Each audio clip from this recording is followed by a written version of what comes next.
This is a NEET 2017 question in rotational dynamics. Let's read the problem. Two disks of same moment of inertia rotating about the regular axis passes to the center and perpendicular to the plane of the disk with angular velocities omega 1 and omega 2. They are brought in contact face to face coinciding the axis of rotation. What is the loss of the energy in this process is?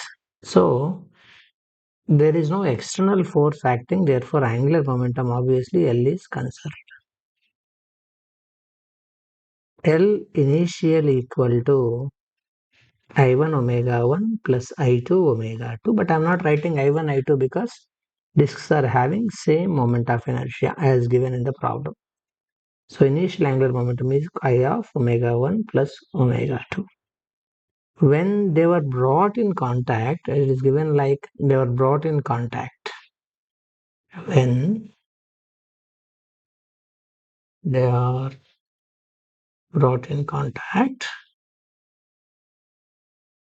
I can find out new angular momentum L final as I1 plus I2 of new angular velocity omega final.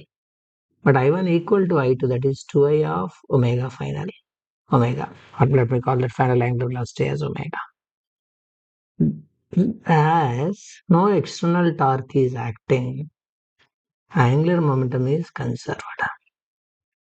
That means L initial equal to L final. I know L initial, I know L final. L initial is I of omega 1 plus omega 2. L final is, as they were together, 2I of final angular velocity. I and I will cancel. That implies final angular velocity is omega 1 plus omega 2 by 2. After knowing this, I need to calculate the loss of kinetic energy during the process. So, rotational kinetic energy, because these are in rotational motion, initially is half I1 omega 1 square plus half I2 omega 2 square, but I1 equal to I2. Final rotational kinetic energy finally is half, they were together 2I, they have a new angular velocity omega square. So, loss of kinetic energy during this process is rotational kinetic energy initial minus rotational kinetic energy final. Rotational kinetic energy initial is half, I is common for both of them, omega 1 square plus omega 2 square, minus rotational kinetic energy final is this 2 and 2 can cancel, I of omega square. Where omega is final angular velocity, we have already calculated it. Let us substitute that half I of omega 1 square plus omega 2 square minus I of, in the place of omega 1 plus omega 2 by 2 whole square. Let us simplify this further. Loss of kinetic energy or loss of energy equal to half I of omega 1 square plus omega 2 square, this part, minus I of omega 1 plus omega 2 whole square is omega 1 square plus omega 2 square plus 2 omega 1 omega 2 by 2 square is 4. Again I can take I by 2 common, here also I by 4 is. So if I take I by 2 here, it becomes omega 1 square plus omega 2 square. Here minus is there, minus of omega 1 square plus omega 2 square plus 2 omega 1 2 by 2. Out of 4, 2 is taken off. Let us simplify this.